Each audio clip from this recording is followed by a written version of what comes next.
good evening, everybody. Welcome back to the Six Rings King Show on a new night, Monday night now, baby. We're really excited, actually, to have Eric McLean on the show here, college football analyst, co-host of The Huddle. Coach, yes! All right! First touchdown of the year. Miami Hurricanes, yeah. You know the name already. It's Mercy. Ha ha. It's a six-ring Kane show. Can't forget the name though. Got Jazz, Blue, Vision, DJ, break the game code. Ain't no changing them, ain't no breaking them. Real Portland live from the Hall Rock Stadium. Ball 14 for the orange and green. We see the six-ring champs. There's more to the dream. This is life on the field. Beyond 100 yards of hurricane that's never still put a damage to your squad. What's wrong with us? Seriously. What's wrong with us? We're Miami Hurricanes fans. Welcome to the Six Rings Kane Show, a show dedicated to Miami Hurricane sports, featuring the legendary Larry Bluestein, Jazz Santana, Vish, and Danny Gillette. Let's go Canes. Yo, yo, yo! I got to throw in some different stuff every once in a while and say hello in a different way. Not against too monotonous, and we're just like, hey, welcome to the Six Rings King Show. Nah. Yo, yo, yo. I'd love for everybody to give me a yo, yo, yo, but I know it's not going to happen. Yeah. You guys are no fun. But that's maybe tomorrow. Or maybe tomorrow. Tomorrow. Perfect. Tomorrow, guys. Tune in tomorrow. And I know Jazz did vacationing. You're damn right I did. Check this out, baby. Savannah Bananas. You know what this is, right, Blue? Yeah. You know the Savannah Bananas. Oh, yeah. I know DJ knows. Vish was like, who the hell is the Savannah Bananas? Come on, Bill Lee Hey, I know play now. Bananas? I know now. I didn't know 10 minutes ago, but Yeah. I've been brought up to speed. Does Bill Lee still play for the Savannah Bananas? See, now you're asking too much, DJ. Who did? Who'd you say? Bill Lee, the pitcher, because he used Yes, to he pitch did. the Yes, he Red did. Sox There, way back in the day. Yeah. Yes, he did. Boston baked bean. Yeah, that's pretty. It's so cool, by the way. They have like all these different teams that kind of do the same thing. They're like the ultimate team, right? Oh. They're like Globetrotters. And they're good too. Yeah, they're good. They can play. They're like the Globetrotters, like you were gonna say. Yeah. I mean, you got like the Make and Bacon play as well, and some other teams that have the same, those funky little names. But yeah, they can play a little bit, man. They dance too. Yeah, it's fun. It was fun. Yeah, as you probably everybody knows, I was in Savannah this weekend, so Thursday through Sunday. It was a hell of a time. We had a really good time. But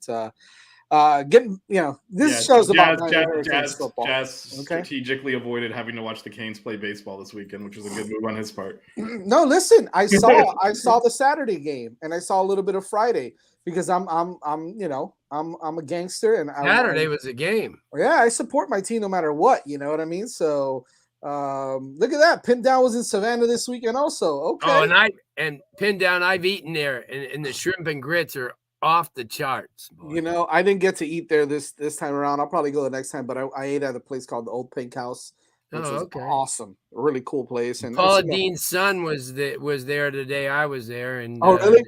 Yeah, the shrimp and grits were awesome. Oh, that's cool. That's cool. Yeah, I mean, they've got a ton of places there that've got some really great We food. lost Danny with the grits. With the grits? Yeah, that's not DJ, a New England. Grits? That's not a New England area thing. Not really. They don't do that up there. No, we have clam chowder, which you guys, clam chowder and Chinese food, because I've noticed Southern Chinese food is nothing like. No, it's different, right? Yeah, it's way different. So actually, Boston has some great. Best fried Italian food. Yeah, Boston you're right. Italian food. Yeah, so maybe Pimp Down was the only. So by the way, really quick, and I'll end this Savannah talk after that. Right, I didn't see anybody else. Of course, I'm walking all throughout Savannah with my stuff on. I didn't see anybody else. Of course, I'm not going to see anybody else. You see Georgia Bulldogs and Auburn and Alabama and all that stuff, and Florida Gators and FSU. But of course, you don't see a lot of Miami stuff. The last day that I was there, which was actually yesterday, I'm driving down one of the smaller streets.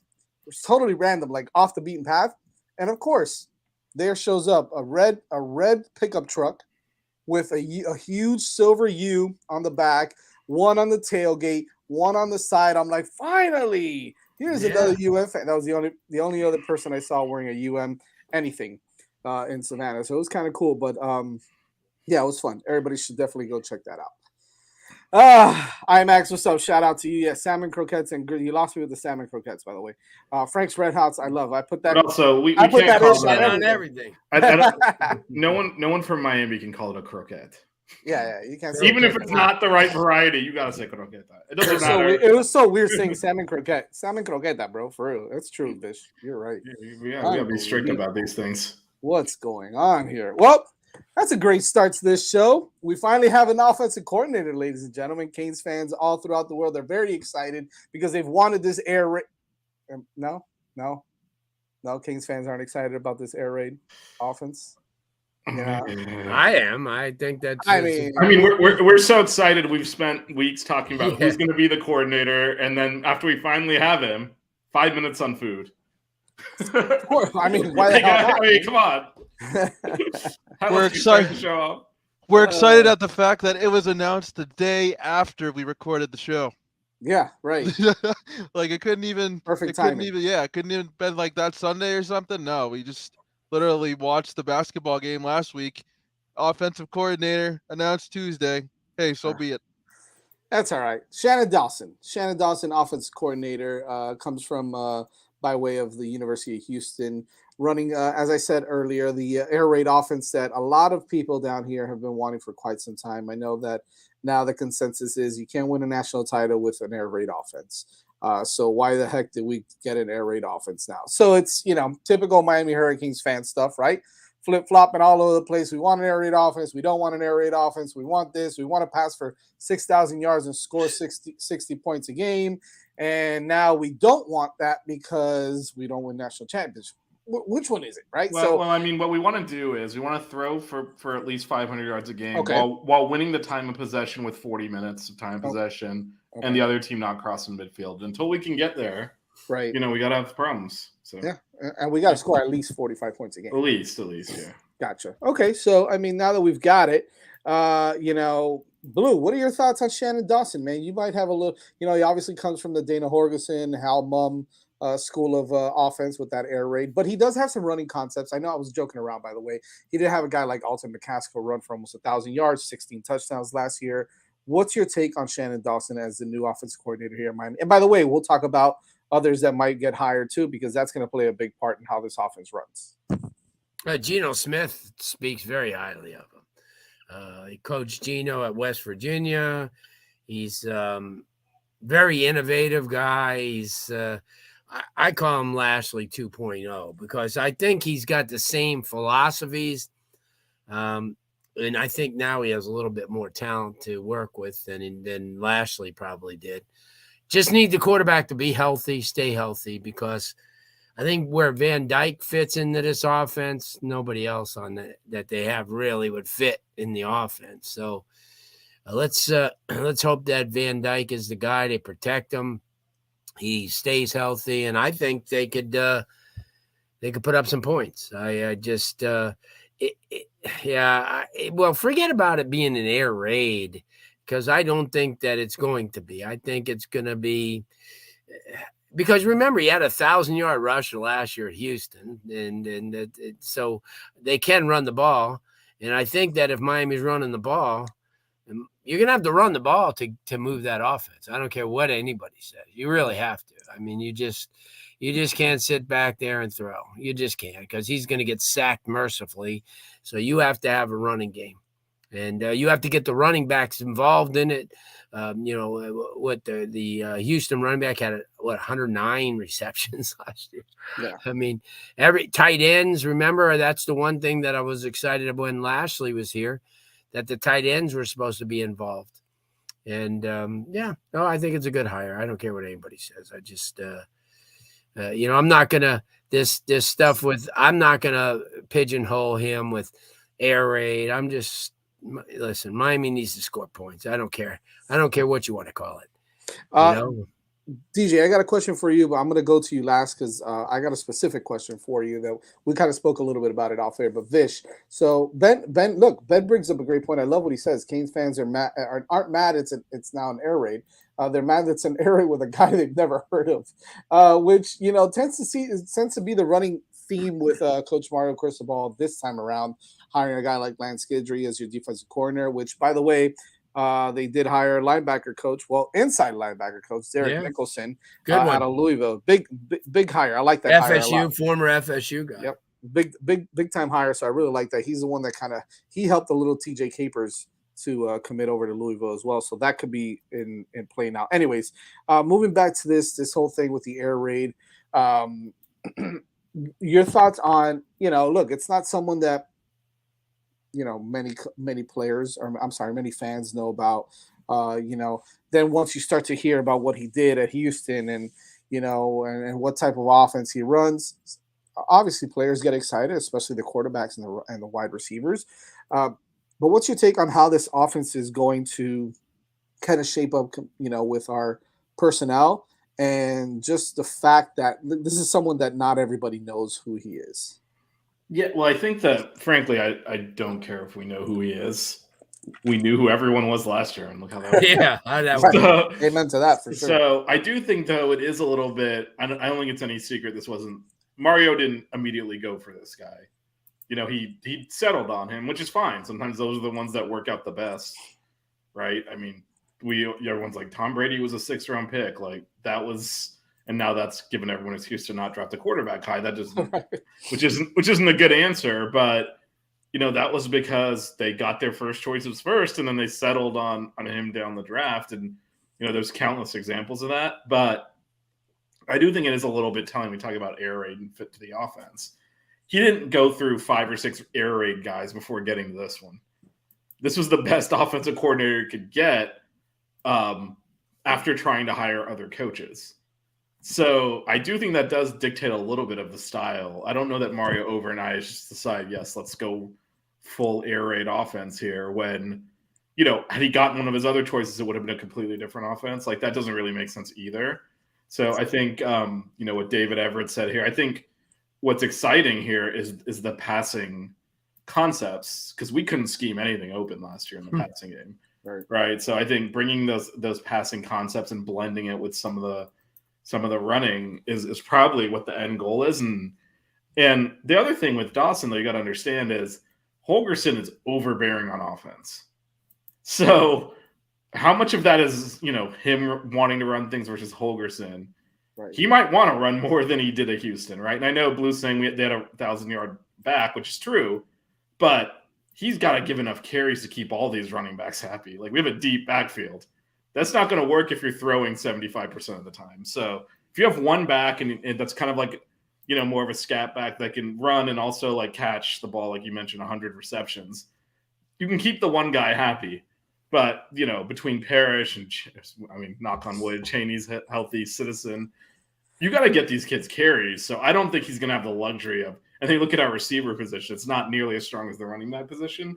So there's a lot of signs pointing to he's going to run more than he did at Houston. Now, that doesn't mean that, we're going to run 70% of the time or something. He's not going to change everything. You don't hire him, regardless of how far down your list you go. You don't hire him unless you want him to bring some of that passing game with him. So I think we'll have a better passing game. How much run versus pass, I don't know. I think we also recruit an offensive line that lends itself to a lot of big dudes, a lot of strong guys that you're going to want to lean on defenses with. And to the extent air raid, when you run the ball in it, you're not really doing a lot of power running, not a lot of guard pulling and those types of things, which Mirabal teaches. So it does feel a little bit like, there you go, the 114th in the nation in run attempts. Good stat, Ben. It's hard to imagine all those running backs being happy with something like that. You each get 3 carries a game. It's not something that really is going to, lend itself to that. So I do think we're going to probably see more running they had at Houston. Again, we don't know how much of that was him and how much was Holgorsen anyway. Right. I mean, there are times where they cut to the sideline when the Houston defense is on the field and Holgorsen's not even watching the game because he's on the sideline, like drawing up offensive stuff. Like, that's how obsessive he is offensively. So, this will be Dawson, probably maybe a little bit more of his offense, and maybe his offense puts a little bit of a different spin on it. The last thing on air raid is we tend to view modern as anything that this was not what Miami was doing. Air raid was modern 25 years ago. It's not really like Miami did it with Dennis Erickson. Yeah, yeah. Well, they did a form of it. Then I think they call it run and shoot or whatever. Right. But in one back. Yeah, when he got rid of the fullback, everyone freaked out. But then the fullback came back and won again with the fullback. But defense, like you said, Jazz, defenses have caught up with this. Just running a pure air raid, no one's won anything in like the last 20 years. So I think there's necessarily going to be a blend to fit the talent and to try and win.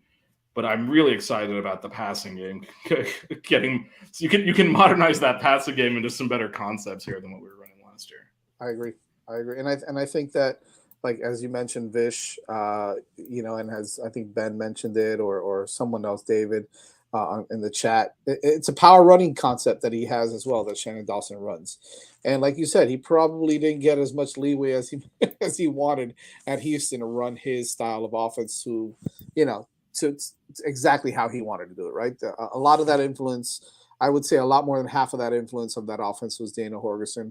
And I think this gives him an opportunity to maybe run more of his style of offense, which includes a power running, not a powder running concept, power running concept. I saw powder earlier. I was like, what is a powder? Is that like some sort of scheme? No, he meant power. No, that is something very different in Miami. We've had trouble with that in the early 90s. Let's not. Yeah. Just in the early 90s, because I'm pretty sure it's that's when it bubbled all the way up to the athletic department, though. If it was a powder running offense, it's unstoppable. That's true.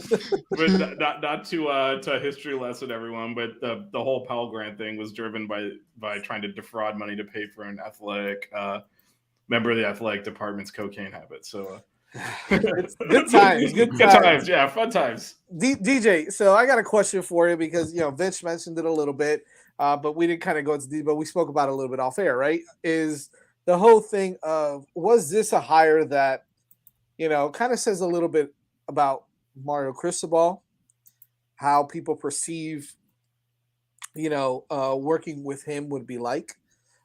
Is this kind of like a swing and miss hire, where he finally just settled? And look, and to a certain degree, yes, he did settle because some other coaches fell through. Read that however you want, but the truth is, this wasn't his first pick. Probably wasn't his second or third pick either. Is this kind of like, you look at it and you say, well, this was kind of like one of those hires where this is what you get for taking so long? To a certain degree, yeah. I mean, I do think the air raid, still has its place in modern college football, and I do think that we have the personnel coming in and currently on the roster to maybe run it. However, he did take, and I'm obviously figuratively speaking here, forever in trying to hire an offensive coordinator. So, I mean, I think it's a little bit of both. I wouldn't, me personally off air, I was going crazy because they didn't hire an offensive coordinator and it's taken forever, I thought. And so I think, both statements can be true, that this is something where the offense needed to shake up, but also, you kind of were backs against the wall, last minute hire. I don't know if I could definitively answer one way or the other, but in my view, it's, a combination of both needing to reinvigorate the offense, but also, spring practice is coming up very quick, so they needed to hire somebody.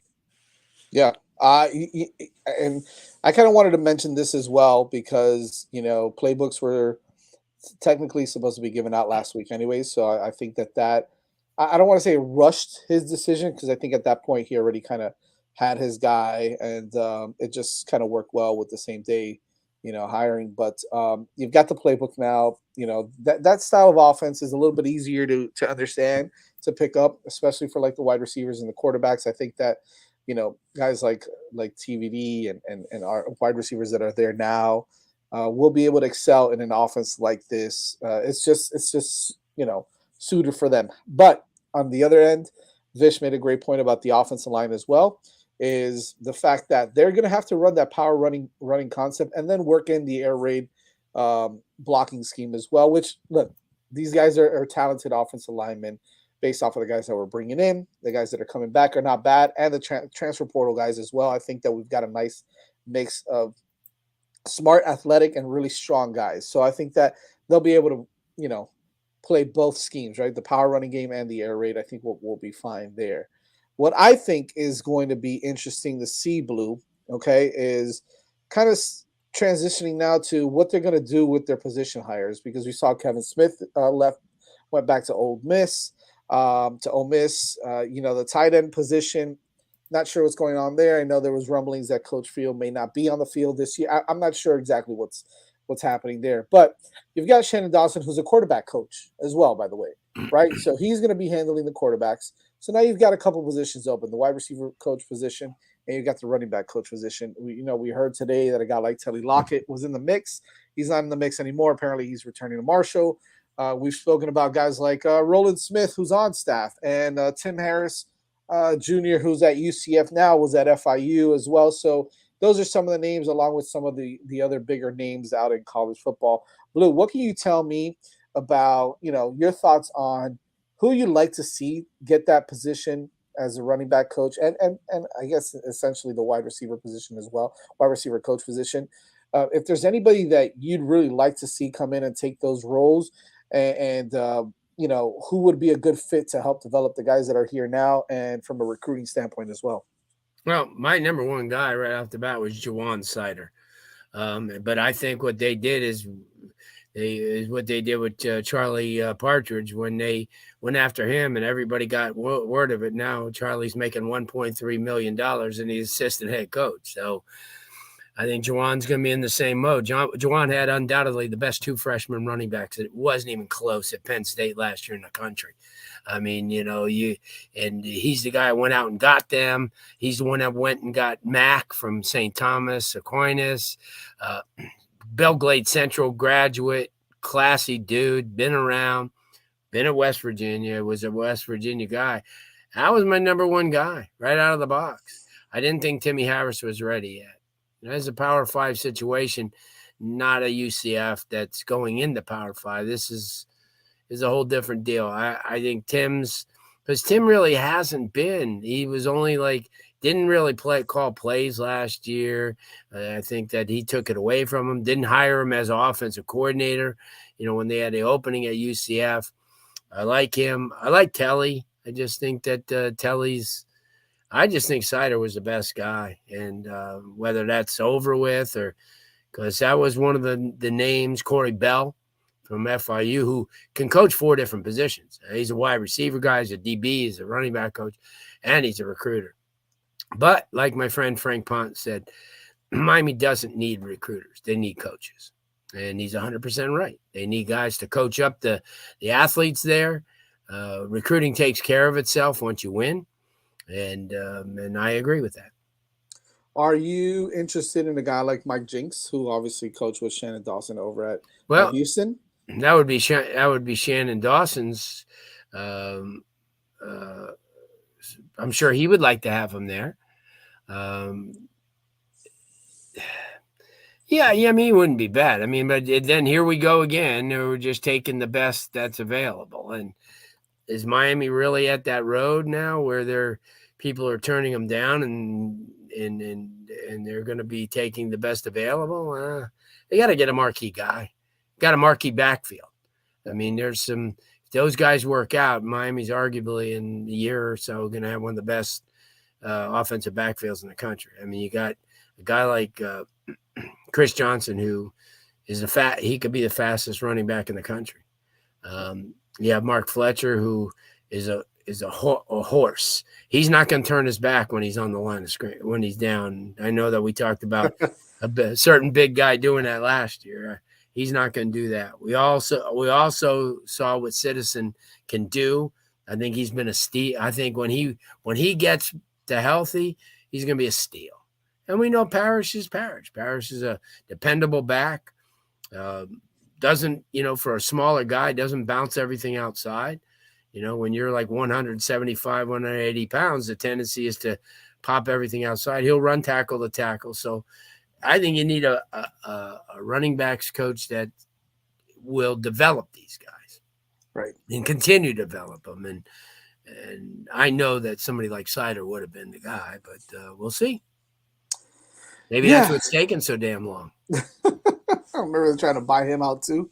Yeah. Oh man, this is an interesting one to me because as far as running back coaches, it's tough, man. Here's why I think it's tough because I don't know. I don't know how important it is to have, like, should we put the importance on, this needs to be a kick-ass hire. We need to have a badass running back coach. We need to have a badass wide receiver coach, right? Like, I don't know, and you guys can probably tell me, Blue, DJ, you can probably tell me if it's more important than I'm feeling it is, right? Like, is it important? Is it really that important to be like you said, to get that home run hire? Because, gosh, man, we got a stable of badass backs. We need to, make sure we got a really awesome coach. Or is it more like these backs are talented? Don't get in their way. Teach them little things here and there. Help them develop a little bit and let them go. Let them go out there and run. Run hard. That's just my thought process on this whole thing. I don't know how Vish or DJ, how you guys feel on that?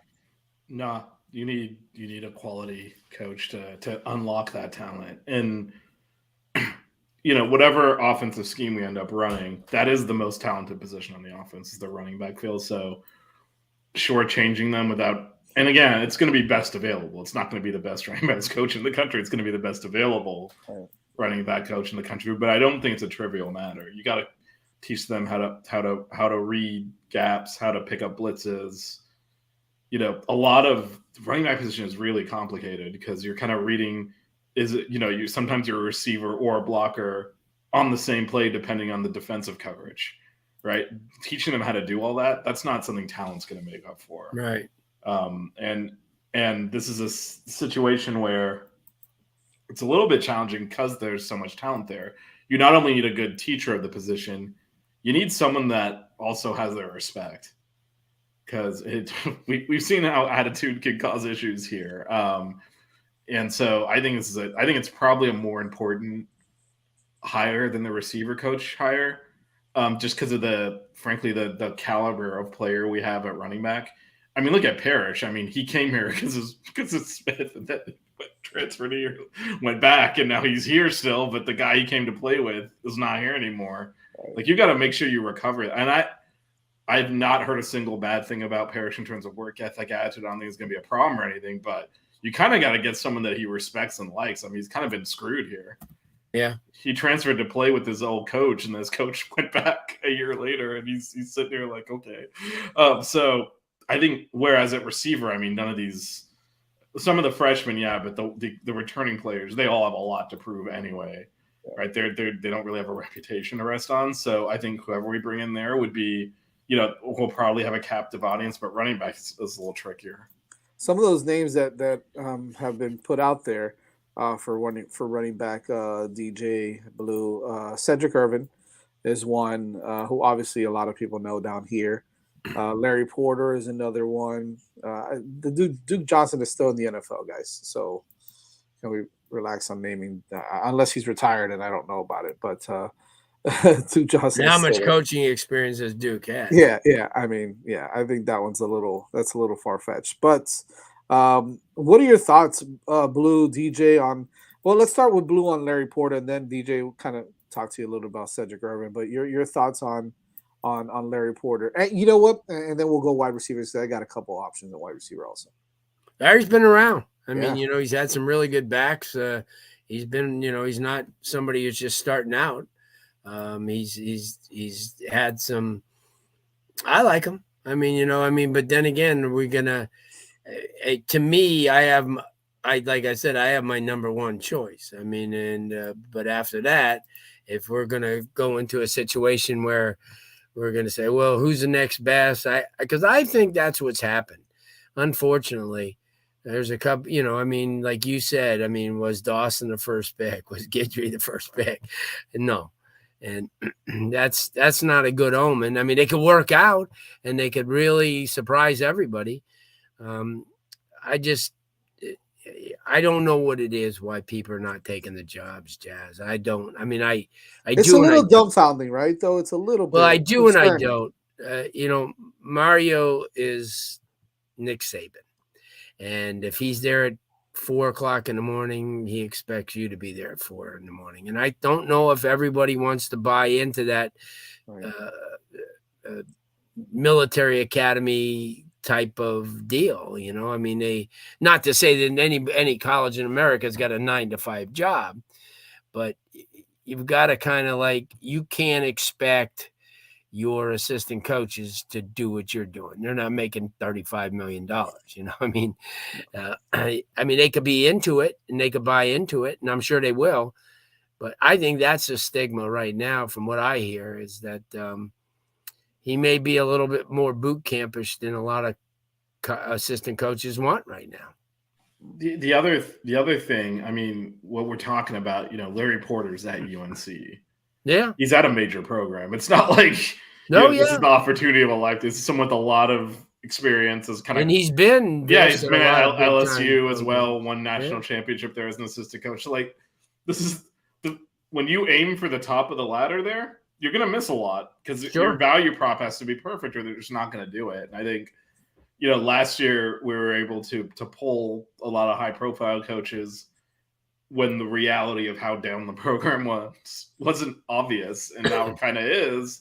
And then that's where all the stuff that Blue brought up matters even more, because it's I'm not. And actually, Ben put this in there. Hard to buy into a military academy that goes 5-7. That's exactly right. I mean, it's all of this is Nick Saban can do it because Nick Saban's going to the playoffs every year. We're trying to get there, but trying to get the buy-in is much more difficult. If you go work under Nick Saban, you're going to get worked to death. You're going to win a lot, and you're going to get a better job out of it. Right. Those things. Those last two items are not true right now at Miami. So, well, I mean, Ben makes a great point, right? He says it's hard to buy into a military academy that goes 5-7. Yep. Yeah, you're absolutely right. It's tough. You got to start winning football games. That's the bottom line. So, some of the other guys, Cedric Irvin, I know, somebody mentioned earlier, and then just kind of hiring within, or a guy like maybe Roland Smith or something along those lines. DJ, I mean, would you be opposed to hiring from within for that position? No, because I think in some respect it offers some form of continuity, and I think that's still important despite all of these staffing changes. I mean, we're still talking about 2 years into a new head coaching regime, and already there's been a lot of staff turnover. So while the results weren't perfect by any means, I do think some form of continuity in terms of the coaching staff wouldn't hurt anybody. Now, if the results aren't there next year, then I don't know if I want to keep any of the guys within the program. But for now, we'll be having a different conversation. Yeah. Oh yeah. 100%. For now, I think hiring from within would not be the worst thing, just because there needs to be some sort of stable ground here. Yeah. Let's see what Mark says here. I think Blue is right. Mario probably pretty demanding, and you can't blame him, but some coaches aren't going to match that intensity. Yeah. No. Well, it's a value proposition, though. Just going back to Larry Porter. Yeah, we've seen how stubborn he is, right? Yeah. Right. But that's why the coaches, potential coaches coming in, are making that calculation. Right. How many years am I going to have to put up with this before we're good? Before the team is good enough where my profile gets raised. Right. Last year, they were thinking maybe a one. Gaz was probably thinking, we're going to come in there. We got this all-star staff. It's Miami. They got to be loaded. I'm sure when he got here and saw the town, he was probably pretty surprised at how much worse it is than Michigan, right? And he's probably thinking a year, 2 tops as offensive coordinator, I'm going to be a head coach, right? That was the value prop. Ponce is the same thing. He downgraded. He's thinking, I'm going to be the offensive coordinator here in a year or two because Gaz is going to move on to a better thing. It went the other direction, and now you're looking at this this is a major rebuild. Yep. Now you're thinking, how many years do I have to put up with this before, we're actually a good program again? And it's a lot. And then someone like Larry Porter sitting there at Mac Brown's country club in the same conference winning more. Why exactly are you signing up to come down here? I mean, but in terms of should we promote within? I mean, it's cliche, get the best coach you can get. And frankly, as you start working down the list, eventually it does become Roland Smith, or it becomes someone off the, and then you got to have someone. So, That's true. That's true. Let's move into the wide receivers now. Wide receiver coaches, excuse me. Some of the names that have been thrown out there. Speaking of North Carolina, you've got Galloway, Coach Galloway, who's over there, who's a stud of a wide receivers coach. We've seen what he's done with the wide receivers in North Carolina recently. Also, another guy that's been thrown out there has been, of course, the guy over at Toledo, Kevin Beard. Leonard Hankerson. KB, come on now, UM guy. I think Larry Blueson likes someone. Leonard Hankerson's another name that's been dropped, and of course, Vish's favorite, James Coley.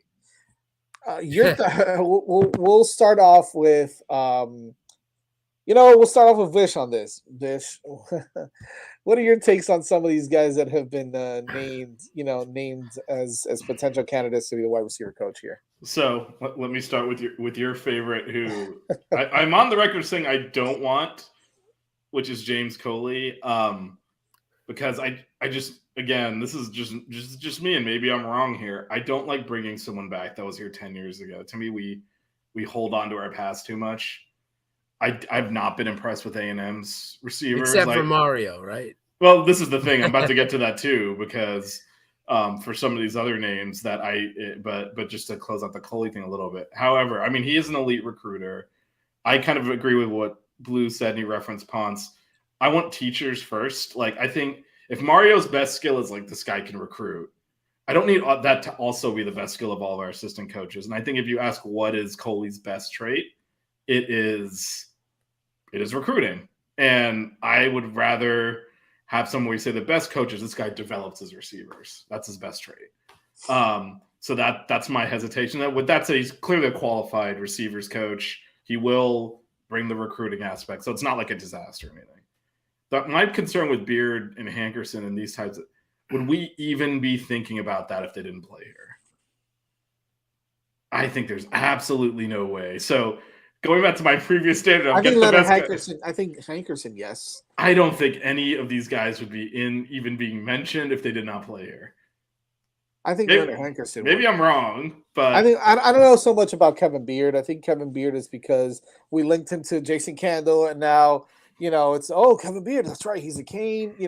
But Leonard Hankerson has done some really good things in the NFL with the wide receiver. And again, right, that goes he's in the freaking NFL coaching wide receivers. Why does he want to come down here, right? Yeah, that's a whole other. But that's a whole other thing because money talks, right? Like that's just the bottom line. And I don't know if that's something that would work. But anyways. Yeah, but that's just my concern when we start saying, well, this guy played here, let's hire him.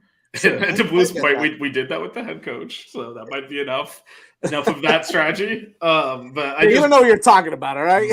I always worry when we start throwing alums names out there. Like, are we really getting the best person possible to do this job, or are we just getting an alum? Right. So that would be my concern with both of those. I'm not going to pretend like I've studied Toledo's receivers and I know if Kevin Beard's a good receivers coach. Now, maybe he's great, but I strongly suspect we would not be throwing some of these names out there if they did not play football here. Blue is Kevin Beard an elite wide receiver? No, he's a good coach. But then again, but we're at that order. You got to remember, we're at that pecking order now where he may be better than the one, that's behind him. And sure, and I agree with Vish. If he didn't play here, we probably wouldn't pay attention to him. And they probably didn't pay any attention to him 5 or 6 weeks ago or 5 or 6 months ago. But look at where we've become in the search here. And now it's sort of like on the draft day. I wouldn't take that kid. Well, if your board dictates that he's the best guy left, right? That's what I'm saying. And you never know. I mean, he's got a work ethic. Mario knows him. But then again, like I said, I was hoping when we started this entire process that we wouldn't be reaching for people. Well, we're reaching. All right, but we already reached. If you reach for the OC, it's hard to then. Yeah. Right. That is also a factor, by the way. Yeah. If you're talking about someone like Larry Porter working under Shannon Dawson, might be problematic for him, to be honest. Yeah, why do you think so?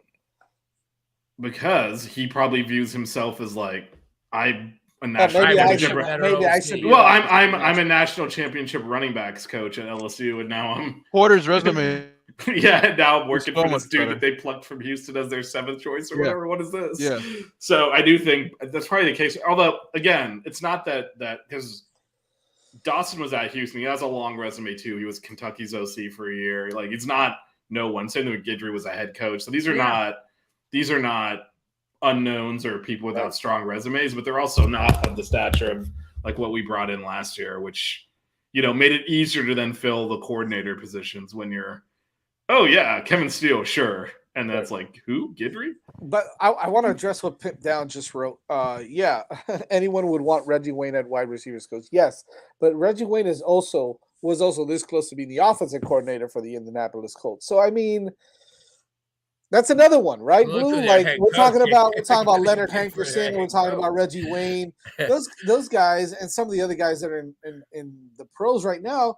You know, they don't necessarily want to come down and recruit and do all this stuff, especially for a guy like Mario Cristobal, where in the NFL it's a little more of a cushy job. Look, they still got to coach, they still got to win.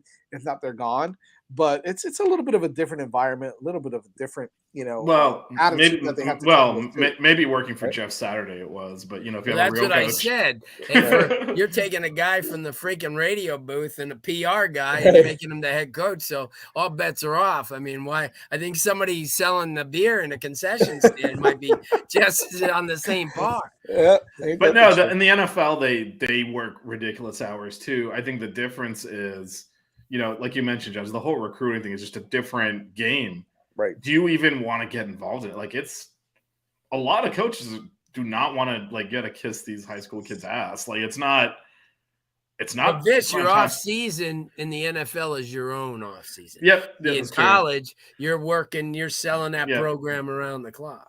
Right. Yeah, you're doing more draft prep, and again, and in the NFL, NFL, you draft your players, you sign who you want, you're picking the players. In college, the players are picking you. It's just a different atmosphere, and a whole different atmosphere. And a lot of coaches that, you know, college is just weird. You beg them to come here, and then once they hit campus, all right, I'm the captain now. Type of stuff. It's just like weird. It's such a weird environment that like I can see why a lot of coaches are like, I'm not touching that. If I can go to the NFL, I'm not touching that. That's true. It's true. I think it's going to be interesting to see what happens down the road there. I don't know about Eddie Grant. I like him, but where is Eddie Grant now? Nowhere. Oh, so yeah, he might be the guy. Yeah, I don't think they're at that order yet. Yeah. Eddie's a good man, but I don't know. Remember, he was at Miami too at one point. Yeah, this is so was Tommy Tuberville. So I mean, yeah. I mean, talk about. I like Eddie, but then again, Eddie's been in the mix for head jobs and this and that. Would he want to just come down here and be a assistant coach? Right. You know, every time a job would open up or a position would open up, because remember he was the OC at Kentucky, and he was at Auburn, and he was at some pretty good schools. So. It's going to be fun to watch the next couple of weeks because, spring football. Saying that every week. Well, I'm saying it's going to be fun to watch because spring football is going to start up next. What is it? Next week or the week after? 2 weeks. In 2 weeks, right? What do you? I mean, I know we're not going to be able to tell too much because it is spring football, and we will be at. I will be at the Spring Green Fish. I don't know if you're down here. That weekend, April 14th. It is on a Friday, but I'm sure. Is it gonna be Dry Pink again? Yeah, it's at Dry Pink. So I know Blue will be out there. Yeah, but I'm not parking where I parked last year. That's for damn sure. I freaking parked at the airport. Blue, we might have to park. I might have to park at your house. We'll take an Uber over there. All right, you're the one that lives up north. I mean, I live all the way down here in the Gateway. So. What's up, Anthony? What's going on, my brother? We got a lot of people, Mr. Overdose. Okay, it is right. I was gonna say Mr. Overdose. It is Mr. Overdose. Pip Down, Ja or JAA, Anthony, FTW's in the house. Yeah, look, spring football's coming up. We'll get into baseball in a second because I know that. I think we've also, before you say Blue is up north, I thought Danny was gonna like fall over because not that far up north. I mean, you and Vish are both up here. I'm not. If I said I'm up north, people where Danny are would laugh at me. So you're not dealing with I'm what they call Mid-Atlantic. Yeah. You're not You're dealing gonna- with 19-degree temperatures, Blue and Jazz. I don't want to hear anything about being up You're supposed north. to Okay. get. You're supposed to get a nice blizzard or something soon over there, huh? Yep. Good Yep. times, man. Vish, are Well, you I gonna? think You're we're gonna miss done it, with right? winter down here. We've had our 45 and 50 You degrees. said I don't have to Yeah. deal with hurricanes. That's the good thing. I don't have to deal with hurricanes or anything. And they're like, I don't like hurricanes. Ugh, no thanks. You got to deal with those nor'easters, man. Those I'd are rather just deal with that than a hurricane that could literally lift me up off the ground and throw me 10,000 feet in the air. Yeah. Truthfully. That's rough, man. I was done. This weekend was the last bit of winter that I was gonna get, and that was it was in the 40s in Savannah. That's as cold as I want it to be. That's it. Yeah, we're not getting any colder than it was. That's for sure. Nope. So then We you're hit our definitely- cold spell. You're definitely not coming to the BC game in November. Then I'll tell you that right now. Oh, man. 40s. You're not going to make it up to the BC game. No, look, November. listen. I don't mind. I don't mind a little cold weather, so I'll tough it out. Plus, I'll probably be in. I'll probably be in the press box. You know what? I thought that at Georgia Tech, but it was like open. It was open, so you were screwed either way. And then you're It up was here, and it's just coming in, and you could tell who was covering Miami and who was covering Georgia Tech because we were all in sweaters and hoodies, and they're like in their polos because they're just like. Well, I don't know. Is the press box open in BC? Do you guys know? Sometimes, yeah. I sat up there because I used to know the athletic director many years ago, and I used to sit up there, and they can't open the windows and stuff, but the press Right. boxes themselves are like closed in. So my guess is they probably won't be open, but I'll mail you a nice little jacket, maybe a scarf, some boots before you come up. As and long as it's a Red Probably will be Sox ready. jacket, I'm good with it. you Yeah. know? I don't know if we want to wear anything Red Sox, but that's Of another course story. For I another could. day. I can't wear any UM gear, so I'll take a Red Sox hat or something. I'm good with a Red Sox Tickets jacket. will I'm be good with cheap that. this year, Jazz. So maybe come up in the summer because I don't know if tickets will be as hard to get this year. That's a conversation. But anyway, that's a conversation right after the show. They we're gonna spend have. no money. That's why. yeah, because Tampa Bay North they call it now because they're not doing anything. Oh, But anyway, God. Anyways, don't make me get on the soapbox right now. no, we can go on for days. Spring football, man. Spring football is coming up soon. We've got practices that are starting in a couple of weeks. Is there anything that you all want to see? Because obviously we'll start covering practices a little bit as well. But is there anything y'all want to see? From a defensive side or from the offensive side, going into to spring camp, and what you want to see for the spring game as well. Yeah, they were nice, Pimp. The 40s were nice. I can't complain. It was nice. DJ, we'll start off with you, man. I just want to see the running back room and like having all those athletes on this, same field, hypothetically, just seeing what they can do because we have tremendous talent. I mean, we talked about, Mark Fletcher and Henry Parrish and just having, not only a solid RB1, but a solid RB2 and so on. The depth at running back, provided everybody stays healthy, is going to be really, really exciting. So I'm kind of curious to see, how things shape out there because, like you guys alluded to earlier in the show, this has the potential to be, perhaps the best backfield in the country in the not so distant future. Yeah, Vish, what are your thoughts on that, man? Yeah, I'm looking more what we do both offensively, defensively, formationally. I mean, we've been spending a lot of time on the offense because that position's been open and, relatively speaking, the defense is better last year. Still wasn't good. Fern, we'll answer that question. Yeah, Fernie, we'll answer that. So there's that, but like our linebacker room is still, needs work, and I'm curious how we line up there and cover that. Because I don't think we've talked a lot about that. Just because, I mean, again, I've been saying this a lot, but the defense got a little bit of a free pass last year because the offense was so atrocious. Like the defense was not good, and now that we got this coordinator in here, it looks like a style shift around there. I'm curious to see what Guidry does defensively because I think there's more potential, especially at the defensive line, like that we can potentially be really good defensively, and I think that'll help a lot. But the linebacker is still the weakest position last year. So how do we? I know he's supposedly a 4-2 guy. So do we? What two linebackers? Because you got to cover a lot of space that way. Flag is not really a sideline to sideline speed demon. So Wes is definitely going to be. Yeah, Wes should be one of them. Well, we say that, and then the next thing new guy comes in, and all of a sudden, like, why is that guy in the field? Maybe one of the well, that's what I want to see, right? You would think Wes would be there, and then who's next to Wes, you think is the question we're trying to answer. That's a tough question. But we end up all the time with, why is this guy playing instead of that guy situations, especially I'm a new coach in there. So but that is kind of what I want to see. And we, new linebackers coach too. So yeah, I'm looking that way. Defensive. We're going to answer some of the questions in a second. I just want to get Blue's take on spring football, and then we'll get to your answer. We'll get to your question, Anthony and Mr. Overdose. We'll get to your questions real quick in just a second, and to yours, Tap. Of course, we'll get into that exciting question of yours. Blue, your thoughts on spring football, what you want to see starting off with practice and moving forward. I'm going to stick on Vicious side here with the defense. We gave up 40.6 times last year. That's not a good thing. So we have to work there. We have to. Come on. It's that's where everything's got to be corrected. Offensively, we know the shortcomings, but at least we have a group there and a quarterback that are, stay healthy. They're going to be, can't say that on defense. We were terrible up front at times last year.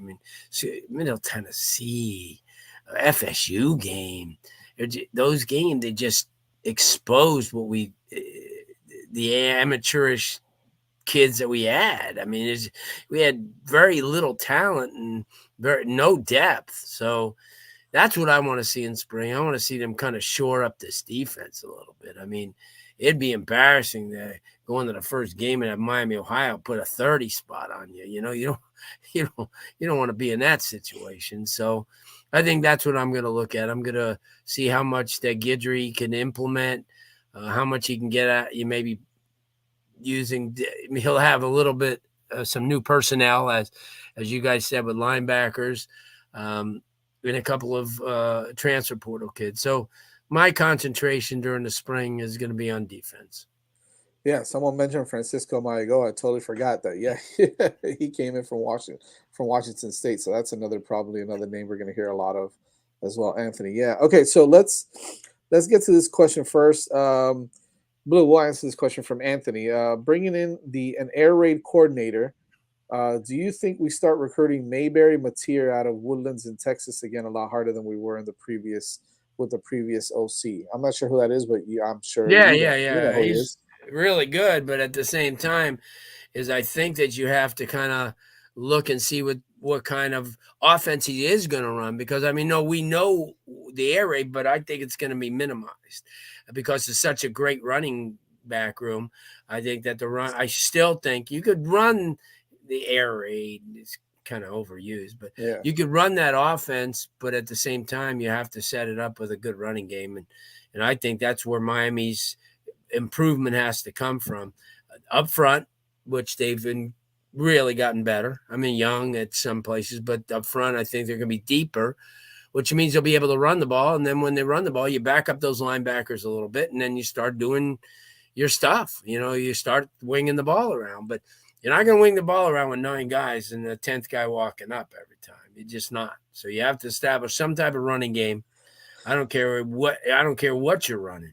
Yep. I don't care if you're going to no back offense. You got to establish something to keep the secondary from blitzing. Because of defense, look back, and I was watching a few games last year. The defensive coordinators that played in Miami had the easiest freaking job. Oh man, tell me about it. Jesus, you got to be kidding me. There was a 5-year-old had more imagination than we were showing. So, but that's my take on that. On that, he's a good player, the kid, but he's a marquee kid. Is he going to want to come where there's nothing established, where he's getting offers from everywhere else that he just fits in automatically? Yeah, I think a lot of people are going to want to wait and see how this. Definitely, and I would too. Yeah, I agree. So I don't know if you all are familiar with Jake Merklinger, but apparently we just offered him, and he's out of Savannah. Yeah, he's out of Savannah. So Jazz, what were you doing this weekend? He was with Merklinger. You closed it. What kind of NIL? I have no idea who that is. You closed a Savannah Bananas NIL deal with him, and we're good to go here. Anyway, that happened during the show. So he's a 4-star big kid. But they also offered AJ Hairston from Monarch High School, who everybody overlooked, and the kid could play. Well, apparently they wanted to try to keep that under wraps, and it kind of came out, but typical. Uh, yeah, I don't know who the guy from Savannah is, and I was just there on vacation, guys. Okay, Sure. And just to answer Pimp's question on this real quick, it's because offenses have changed. You can't run a 4-3 as a base.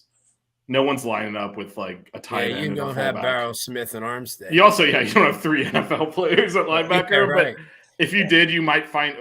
Frankly, if we had those 3 right now, it would probably be. I have those 3 probably Armstead with as an edge rusher, just because you're not. That'll be the new, because you're not. I mean, because the reason that teams aren't running 4-3 as a base anymore is at least there's 3 receivers on the other team's offense, so someone's got to cover a slot receiver. And just so you guys know, that's why it's changed. Pimp down. Coach Guidry likes to blitz with his safeties. He likes to do a lot of corner blitzes, which is why that 4-2-5. I think typically that one of those guys is going to be a guy like a James Williams or even Cam Kitchens, who apparently, according to, if you watch Flo's show yesterday, he seems to be pretty excited about the opportunity to be able to blitz and to play down the box a little bit more sometimes too, which is the MO for a Lance Guidry type defense also. So that'll be exciting. I think the 4-2-5 is a great defense. And by the way, it's a 4-2-5 with multiple looks. So I think that'll be interesting to watch. Vish, you want to answer this question from Fernando Tapia? I want to see some F1. When are you guys starting up the show again? Glad you asked. Which tells me one, by the way, first of all, which tells me something. You're not following us on Twitter or you're not paying attention on Twitter. Go ahead, Fish. Yeah, that'll be on Wednesday. Normal time, normal service resumed. Wednesday night, we will be bringing the F1 show back to it is called Hitting the Apex for you F1 fans that are starting to get into it now. Okay? On this channel, yes. On this channel, baby. 8:30 p.m. Hitting the Apex tap. Get ready. We miss Evan. We haven't talked to Evan in God knows how long. I know, because Evan, I think he works during this show. He does. So, let's see what else we got with the air raid. Is Mario Cristobal going to focus on Texas players? I don't think it's going to dictate. I don't see the correlation. Yeah. I mean, there's some players in Texas. A lot of good wide receivers in Texas that go under. We got some pretty good wide receivers here too. Yeah, I think we'll be okay there. I think he's just going to focus on the best players he can recruit. So. Oh yeah, I understand the question though. That's all. Yeah. Let's see here. What else do we have? Want to see who's separate? Ben says want to see who's separate. Okay, well, first let me just address this. That is so not happening. Oh no, yeah, that's why I didn't even want to address it, Anthony. Look, man, the man's a friend of the show, so we're gonna read his question. But come on, man. Oh man. Although I am confident he'll beat out Ja'Cory Brown, because I don't know who that is, but. Yeah, Ja'Cory and Henry Williams earlier. He said Henry. No, that's all right. That's all right. But this is TV's job unless he gets injured. Yeah. And CeeLo 79. Do y'all think Popo and Malik Bryant will be in a rotation at linebacker? Look, those are some big physical linebackers that we recruited. Popo, it looks like he looks like a man already. He's probably 230 pounds already. Malik Bryant is probably 230 pounds already. So it's bigger than all the linebackers we had last year combined. It feels like so. Could they potentially? All right, we have to see what Lance Guidry is going to do on defense. We've got Chase Smith coming back. Believe it or not, guys, Keontre Smith is still on the football team. He didn't go anywhere. So that's another guy that's back on the team. Oh, by the way, Corey Flagg is still on this football team. Yes, he is. Leading tackler. Okay? Larry Bluestein's favorite defensive player, baby. Leading tackler, baby. He's still on this team, right? So it's going to be I don't know, man. It's going to be tough because, and you got Marcellus Pulliam, who's another big guy. You got a lot of players there that are unproven, all right, except maybe Wes, who proved you a little something last year. Keontre Smith did a little bit of something, but we know that he's got his limitations as well as Corey Flagg, right? He's a tough player. Corey Flagg is a tough player. He can, he's not afraid of tackling, which is nice to see. But he also brought in Francisco Malagoa, and there's going to be competition there. And like Vish and Blue mentioned earlier, I think the linebacker position is going to be I don't know if it's going to be a question mark, but it is going to be important to see how they develop and get better there. Let's see what else. Let's go ahead and before we get to we'll close it out. We got 5 minutes on baseball, but before we do baseball, let's give a shout out to no, Ben, the portal's not done yet. You got to wait till after spring. You'll get a second wave of portal kids there. PrizePicks.com. Let's give them a shout out to our sponsor, PrizePicks.com. Javon, a buddy of mine, if he's watching, make sure you check this out, man. They'll match your first deposit up to $100 if you sign in. If you log in with the code 5 FIVE. PrizePicks and 5 Reasons the 5 Reasons Sports Network will match your first deposit up to $100. It's real simple. It's you pick your players anywhere between 2 and 5 players, depending on how much money you want to make. Choose the over-under on their individual categories, and that's how you win, baby. So make sure you check them out, prizepicks.com, code word 5 when you sign up. That's FIVE, and they will match your deposit up to $100, and then you can win some money. Prizepicks.com. Check them out. Before we let you go, baseball did start for the University of Miami. And of course, basketball keeps kicking ass. They've won, I think. There he is. There's Javon. What's up, Javon? Appreciate the shout out, man. You checking us out. So the baseball team, and by the way, again, basketball is still kicking ass. They've won 16 straight at home now.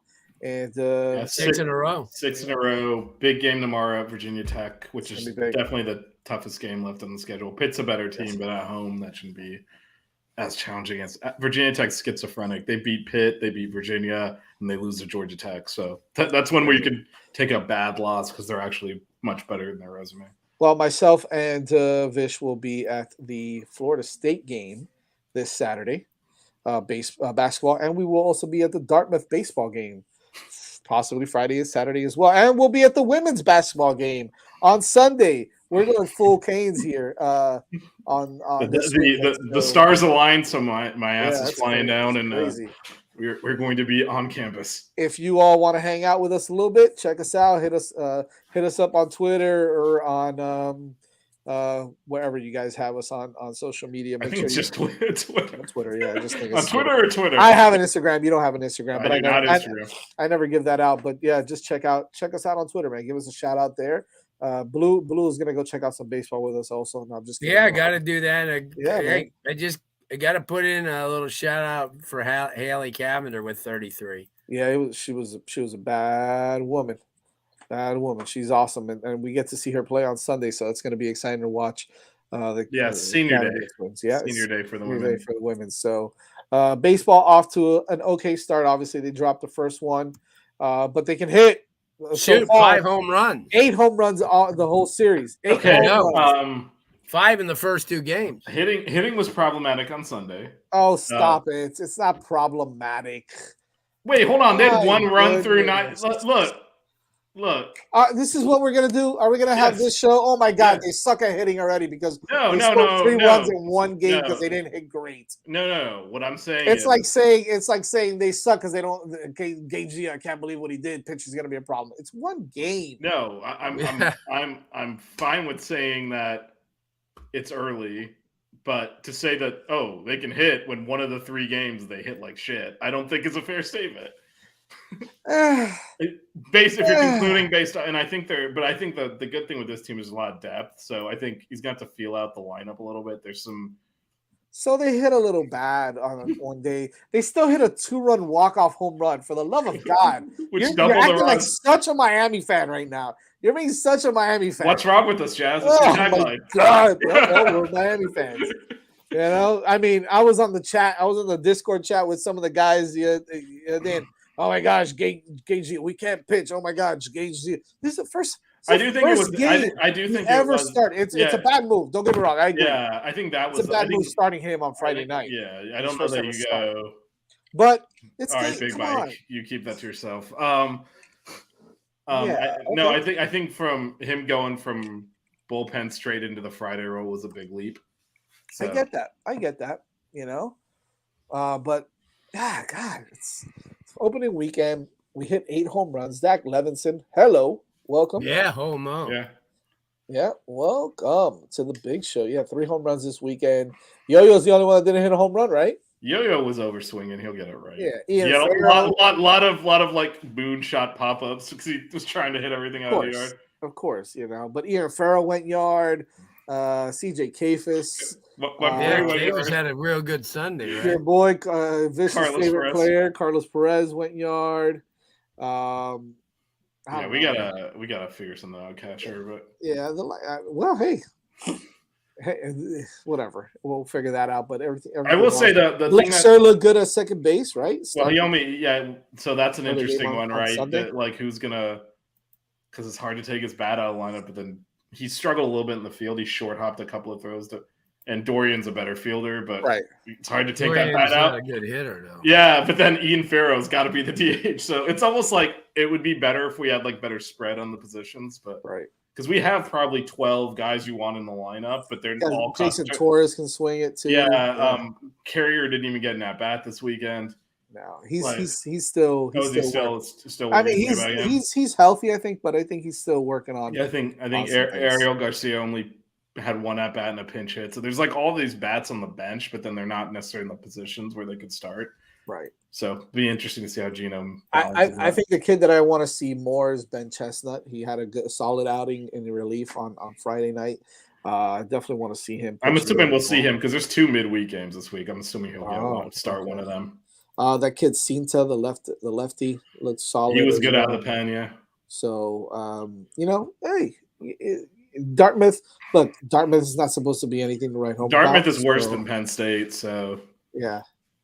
But it was good. It was good. I think the bullpen's shaping up pretty well. Probably gonna have to block that because it's definitely a spam. But but anyways, I think Dartmouth is going to be. It's just going to be interesting to see how many guys come out and play a little bit. So Blue, you got to get out there, man. Got to get out there and watch some baseball. No, I do. You're right. I just have so many camps and combines right now. I can imagine. I guess the other thing I should mention, like Dario Gomez was the leadoff, struggled a bit at the plate, but man, he's so natural in center field. Yeah, he's really good. He was really tracking it out there, and once his hitting should catch up, he's a transfer that was hit at the D1 level. So I think he's going to be a weapon down the road. He played at Blues alma mater. Yeah, UNLV guy. Yeah, so I think he'll be really good. He's not one I would panic about because he struggled at the plate. No, you also have Gabby Gutierrez, who I don't think has played yet, right? No, I don't recall seeing him. Yeah, he can swing it a little bit too. No, there's a lot of these stars better get it together because there are people that can come in. Yeah, you're right. There's some good bats. There's some good bats behind him, and maybe not trying to steal second on a 3-1 count in the 9th inning with no outs. And I think Gino looked like he was gonna. No, Gino did not send him. Gino was gonna kill him. Patelli just decided to take second on his own because he thought he had it, and he got thrown out. And I thought Gino was gonna just like walk off the field in disgust. That's my thing. Like, what are you? Anyways, what are you doing there? What are you doing? Well, the worst thing is on his hit. I mean, he easily could have gotten to second on as a double, but he held up because you don't want to get thrown out when you're leading off the 9th down a run. Thank God, potentially your best hitter on that team. All right, walked it off for you. No, it was all like completely ruined the inning, and then we won anyway. Never mind. It's all good. It's all good. Anyways, make sure you check us out. Yeah, Pin Down, come down and check us out at the games, man. We'll be there. We'll be there this weekend. So make sure you check us out. We've got another big show next Monday, I'm sure, as we get ready for spring football. We'll break down some position battles, and hopefully we'll have the position coaches settled in as well. I know we've got some on defense as well that are still looking to kind of settle in. So make sure you check us out next Monday at 8:30 p.m. on the 5 Reasons Sports real quick, I might start doing channel. some midweek hits on the YouTube show as well. So look out for those. Some quicker, short videos talking about, like last week I did Shannon Dawson after he was hired, but might actually like squeeze in some basketball talk there, Jazz, since I never get to on the show. Oh man, we don't talk about it, but we will totally watch the game off camera. Isn't that crazy? But we won't actually talk about the basketball. And the basketball team right now is by far the best thing going. The best thing going in the stands. Yeah. So maybe nationally. Yeah, they are really good. Yeah, they're really good. I heard a couple of people the other day talking about. I told you, Seth Greenberg. He's a Miami fan. He just said that, you know what, on any given day, Miami can beat anybody in the country. And I agree. I agree. Make sure, again, check us out on Wednesday night, too. If you're an F1 fan, make sure you check us out on Hitting the Apex right here on the same 5 Reasons Sports YouTube channel at 8:30 p.m. We will, it's next week, March 4th. What is it, March 4th or March 3rd? We're doing Abu Dhabi? Is it Abu Dhabi or Bahrain? It's not Abu Dhabi. It's it's Bahrain. Bahrain. Yeah. So make sure you check us out because we will be talking Formula One on Wednesday night. Myself, Vish, and Moni. I think Moni. God knows she hasn't answered us in like 2 months. We'll be on there talking some Formula One and leading up to the big race, the first race of the season, which is in Bahrain, March 3rd or March 4th, something like that. Whatever Friday is. That weekend. But make sure you check us out. And on Monday nights again, 8:30 p.m. here on the 5 Reasons Sports channel with myself, Vish, Larry Bluestein, and DJ. We'll see you guys next Monday. Adios. The 6 Rig Kane Show. Yeah. The 6 Rig Kane Show. Yeah. The 6 Rings Kane Show. You know.